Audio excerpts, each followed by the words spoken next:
Minimnya tes COVID-19 membuat kondisi pandemik di Indonesia menjadi sangat sulit untuk ditebak. Semua kegiatan ekonomi pun harus bergerak dengan model dan protokol baru. Kondisi yang sulit ini ternyata masih ditambah dengan runtuhnya nilai rupiah gara-gara rencana pemerintah mengubah Undang-Undang Bank Indonesia.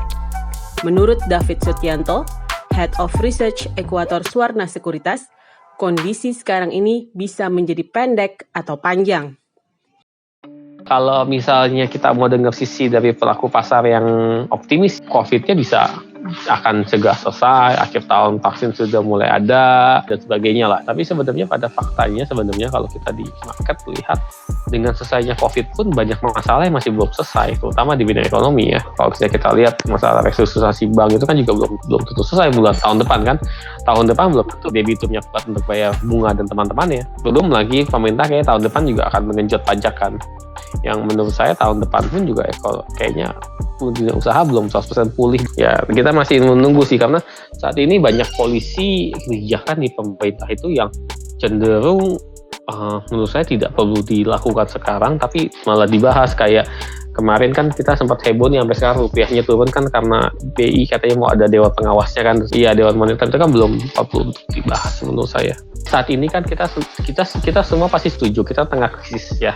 Kalau resesi kan nunggu data resminya ya, nanti di November. Tapi kan kalau krisis semua pasti setuju, kita bilang kita sedang krisis. Nah, di tengah krisis seperti ini kan diperlukan langkah-langkah yang extraordinary memang, yang di luar dari kebiasaan. Dan langkah-langkah extraordinary itu kan harus prudent. Harus prudent artinya harus yakin. Misalnya saya ngomong, tenang nanti saya yang cover gitu. Begitu ngomong saya yang cover gitu kan harus yakin dengan saya gitu. Nah, untuk keyakinan itu adalah kepastian hukum salah satunya dong. Nah, kalau di tengah lagi begini terus tiba-tiba kayaknya mau digeser segala macamnya kan jadi nggak prudent gitu, jadi tidak meyakinkan dong yang saya katakan. Di tengah situasi krisis seperti ini terus tiba-tiba kita mau mengubah dasar undang-undang perbankan dan segala macamnya, menurut saya agak kurang pas. Begitu setiap ada perubahan kebijakan itu pasti ada shock ke pasar. Shocknya positif atau negatif pasti ada shock kan. Ya memang kan banyak undang-undang colongan juga kan di masa pandemi seperti ini. Minerba dan teman-temannya Omnibus Law kan juga mau dijalankan kan. Jadi banyak undang-undang colongan memang di tahun ini yang menurut kita belum urgent tapi tahu-tahu udah selesai pembahasannya gitu ya. Biasanya kalau begitu adanya wacana mau diubah-ubah seperti ini tentu pasar akan bereaksi, dan kalau saat ini saya reaksinya ini cenderung kurang support ya karena jadi merah kan. Tapi jangka panjangnya bisa jadi hijau. Jadi sangat tergantung sekali nanti penjelasan dari government latar belakangnya kenapa seperti itu, dan apakah bisa proven akan lebih baik atau malah hanya gimmick doang.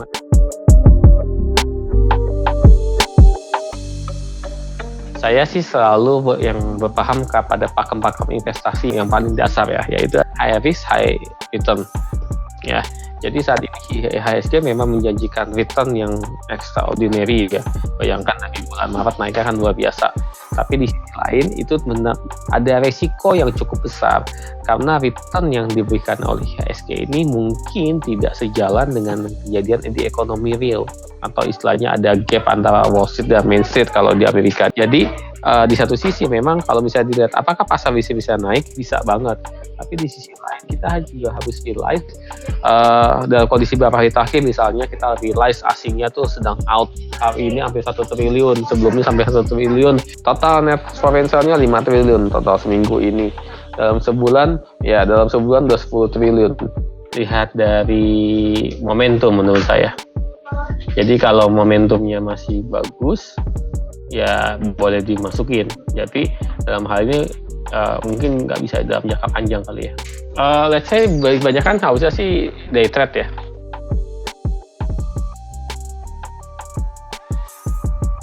Kalau saya bilang kemarin harusnya banking masih menarik, cuman kan banking hari ini habis dihajar orang ya, banyak pada keluar di banking net. Sebenarnya kalau misalnya kondisi seperti ini biasanya saham-saham consumer itu bisa jadi pilihan, kayak Unilever, kemudian juga kita bicara ada CBP, ada Sido mungkin. Jadi saham-saham yang seperti itu yang justru nggak jadi bisa pilihan. Terus kemudian kalau obat ada KF kan juga masih bisa masuk ke sana.